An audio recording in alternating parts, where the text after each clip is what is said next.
Samvad at Arunim Ankuran on the occasion of International Day Against Drug Abuse and Illicit Trafficking, 26 June 2023. Arunim Ankuran is happy to share a presentation, Say No to Drugs. Arunim Ankuran is an initiative for positive social change through self-development. The goal is greater well-being and happiness for all.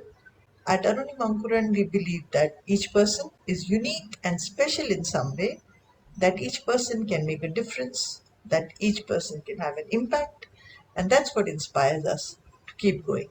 The International Day Against Drug Abuse and Illicit Trafficking, or World Drug Day, is marked on 26 June every year to strengthen action and cooperation in achieving a world free of drug abuse. The aim of this year's campaign is to raise awareness about the importance of treating people who use drugs with respect and empathy, providing evidence-based voluntary services for all, offering alternatives to punishment, prioritizing prevention, and leading with compassion. The campaign also aims to combat stigma and discrimination against people who use drugs by promoting language and attitudes that are respectful and non-judgmental. So, what are some of the common changes noticed if someone is abusing drugs and alcohol? Sudden or extreme change in friends, eating habits, sleeping patterns, physical appearance, coordination, or school performance. Loss of interest in hobbies or family activities, hostile or unresponsive attitude, secrecy about actions or possessions, stealing money or an unexplained need for money, medicine containers despite lack of illness, or drug paraphernalia in the individual's room, an unusual chemical or medicine smell on the individual or in the individual's room. So, what are some of the health risks associated with drug abuse? Heart attack, stroke, seizures, liver failure, damage to the heart, lungs, liver, and kidney from long term use, impairment in memory, learning, problem solving, and concentration, risk of psychosis such as schizophrenia, hallucination, or paranoia later in life associated with early and frequent use, risk of depression and a higher risk of suicide, respiratory distress, or death from overdose. So, drug abuse can result in addiction, serious impairment, illness, and even death. Next, we come to how can we talk to help or support a friend or a family member with their drug abuse problem. Gather information about the drug you think your friend may be taking. Have a clear idea of what it is that worries you about them taking drugs. Choose a time to talk where you will have some privacy and won't be interrupted. Be prepared for a negative reaction. Your friend or family member might not see their drug use as a problem. So that's why you need to do this. Try to stay calm and reasonable. Don't let it turn into an argument. Don't be judgmental or tell them what to do. If you start lecturing them, there's a good chance they will stop listening. Ask about their drug use. Don't make assumptions about what they're doing. Don't focus on the reasons they are using drugs. This can mean you get sidetracked from the main issues that concern you. So, the next question is, why do teens use or misuse drugs? Factors like the teen's personality, family's orientation, and the teen's comfort with peers are some of the factors that have been linked to drug abuse. Common risk factors include a family history of substance abuse, a mental or behavioral health problem such as depression or anxiety, impulsive or risk taking behavior, a history of traumatic events such as seeing or being in a car accident or experiencing abuse, low self esteem, or feelings of social rejection. Peer pressure is one of the major factors. So, how do we recognize the presence of drug abuse among the teens. Beware of possible red flags. What are these?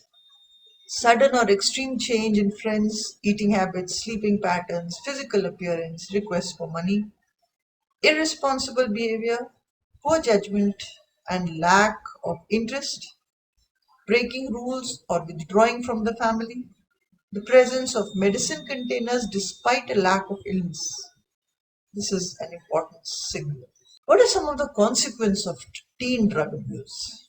Drug dependence, poor judgment, sexual activity, mental health disorders, impaired driving, and changes in school performance. Substance abuse can result in worse grades, attendance, or experiences. That brings us to the question of what can be done. What should you do? Here are a few options for the students. Number one is avoid such situations. Number two, make an excuse and get away. Number three, walk away. Be firm, be assertive, be a broken record. No means no, and you can keep repeating that consistently without changing your style. How should parents deal with the situation? If you suspect or know that your teen is experimenting with or misusing drugs, it can be quite stressful for the parent. It might bring up very strong emotions, but plan your action before talking to your teen. Make sure you and anyone who's sharing the caregiving responsibility for the teen is ready. It can help you to have a goal for the conversation. It can help to figure out how you'll respond to different ways your teen might react. Next, talk to your teen. You can never step in too early. Casual drug use can turn into too much use or addiction. This can lead to accidents, legal trouble, and health problems. So, even casual drug use must lead to some action on part of the parent. Encourage honesty, speak calmly, and express that you are coming from a place of concern. Share specific details to back up your suspicion. Verify any claims that your child makes. Trust is important here. Focus on the behavior, not the person. Emphasize that drug use is dangerous, but that it doesn't mean your teen is a bad person. Check in regularly, spend time with your teen, know your teen's whereabouts, and ask questions about the outing when your teen returns home. This may not be very easy, but it's recommended. Get professional help. If you think your teen is involved in drug use, contact a healthcare provider or counselor for help. Students don't care how much you know until they know how much you care. So, what can educators do to prevent underage drinking and other drug use? Teachers and school staff members work very hard every day to prepare students for future success.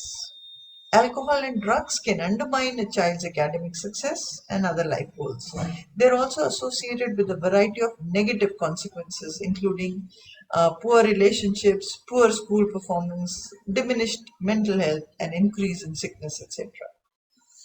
What should educators do? They should learn to recognize the signs. Educators can identify students who are at risk for alcohol and drug use and work with families to prevent these children from going down a harmful path.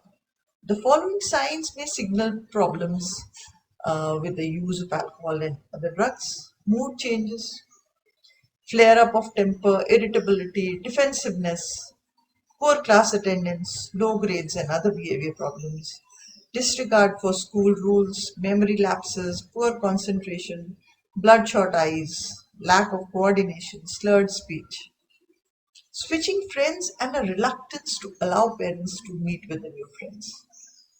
Experts say that a substance use problem is more likely if you notice several of these signs at the same time, if they occur suddenly, or if some of them are extreme in nature.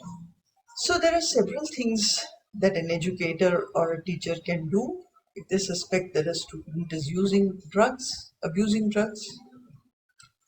Use the following tips to talk to the students. Be a good source of information. Provide students with the facts about harmful effects of underage drinking and drug abuse. Being open and honest about the dangers of alcohol and drugs can help students to make safer decisions. Show them you care. Let students know that you care for their health, wellness, and success, and tell them how alcohol and drugs can impede those things. Use personal stories. Statistics are useful, but they are sometimes hard to understand. Consider telling students relatable stories about making smart decisions when it comes to alcohol and other drugs. These could be stories that show the consequences of engaging in risky behavior. Help them to build an exit plan. Some students may not have an interest in alcohol or other drugs, but still feel the need to partake in order to fit in. Peer pressure. Explain that it's okay to say no. Help them to think through the situation. Develop an exit strategy in case a friend or family member tries to pressure them in the future. How to say no to alcohol and drugs. If you're in a situation where someone is offering you alcohol or drugs, try this. Look the person in the eye. In a firm voice, tell the person you don't want to drink or use drugs. Say something like, "No, I'm sorry, but I don't use." "No, I'm really trying to stay clean." "No, I'm trying to cut back." Give a reason why you don't want to drink or use drugs. Say something like, "It's bad for my health. I have trouble when I use." If you notice that someone does have drugs, leave the area. Say yes to life, no to drugs. This is a pledge that the government of India has adopted with a vision for a drug-free India, which reiterates India's fight against the menace of drugs. Narcotics Control Bureau has launched an online e-pledge campaign. Join in. Aruni Mankuran wants to appeal to all the viewers. If you think a young person is in serious danger because of drugs, let a trusted adult know. There are a number of people that can offer advice and support when a young person is going through a tough time. These include a parent, elder or teacher, school counselor, doctor, health worker, youth worker, or a psychologist.